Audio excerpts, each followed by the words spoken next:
ഇന്ത്യയിൽ ലൈവ് ഇൻസ്ട്രുമേഷന്റെ തകർച്ചയ്ക്കും സാങ്കേതിക വിദ്യ അധിഷ്ഠിതമായ സംഗീതത്തിന്റെ ഉയർച്ചയ്ക്കും താൻ ഉത്തരവാദിയാണെന്ന ഗായകൻ അഭിജിത് ഭട്ടാചാര്യയുടെ സമീപകാല ആരോപണങ്ങൾ നിഷേധിച്ച ഓസ്കാർ ജേതാവായ സംഗീത സംവിധായകൻ AR റഹ്മാൻ വിമർശനത്തെ മാന്യമായി അഭിസംബോധന ചെയ്യുകയും ലൈവ് സംഗീതജ്ഞർക്ക് അദ്ദേഹം നൽകുന്ന തുടർച്ചയായ പിന്തുണയെക്കുറിച്ചും റഹ്മാൻ വ്യക്തമാക്കി. പരമ്പരാഗത സംഗീതജ്ഞരെ മാറ്റി നിർത്തുകയും ലാപ്ടോപ്പുകളെയും ഡിജിറ്റൽ ഉപകരണങ്ങളെയും അമിതമായി ആശ്രയിക്കുകയും ചെയ്യുന്നുവെന്ന് ആരോപിച്ച അഭിജിത് റഹ്മാനെ വിമർശിച്ചിരുന്നു. സംഗീതം വായിക്കുന്ന കലാകാരന്മാർ തൊഴിലില്ലാത്തവരായി മാറുന്നു. റഹ്മാന്റെ ശൈലി വ്യവസായത്തിലുടനീളമുള്ള ഉപകരണജ്ഞരെ അവഗണിക്കുന്നതിലേക്ക് നയിക്കുന്നുവെന്നും അദ്ദേഹം അവകാശപ്പെട്ടിരുന്നു. റഹ്മാൻ തന്റെ സാങ്കേതിക വിദ്യ ഉപയോഗത്തെ ന്യായീകരിച്ചു.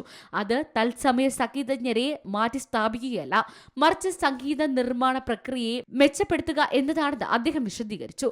സംഗീതജ്ഞരെ താൻ പൂർണ്ണമായും പിന്തുണയ്ക്കുന്നുവെന്നും സംഗീതത്തിലെ പുതിയ സൃഷ്ടിപരമായ സാധ്യതകൾ പരിവേഷണം ചെയ്യുന്നതിനുള്ള ഒരു ഉപകരണമായി സാങ്കേതിക വിദ്യയെ കാണുന്നുവെന്നും അദ്ദേഹം അവകാശപ്പെട്ടു. എനിക്കിപ്പോഴും അഭിജിത്തിനെ ഇഷ്ടമാണ്.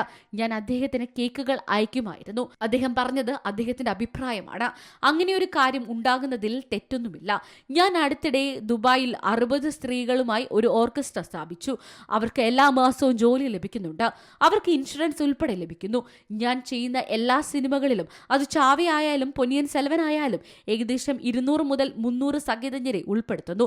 ചില ഗാനങ്ങളിൽ 100-ലധികം ആളുകൾ പ്രവർത്തിക്കുന്നുണ്ട്. ഞാൻ അവരോടൊപ്പമുള്ള ഫോട്ടോകൾ പ്രദർശിപ്പിക്കുകയോ പോസ്റ്റ് ചെയ്യുകയോ ചെയ്യുന്നില്ല. അതിനാൽ ആരും അതിനെക്കുറിച്ച് അറിയുന്നില്ലെന്ന് റഹ്മാൻ പറയുന്നു.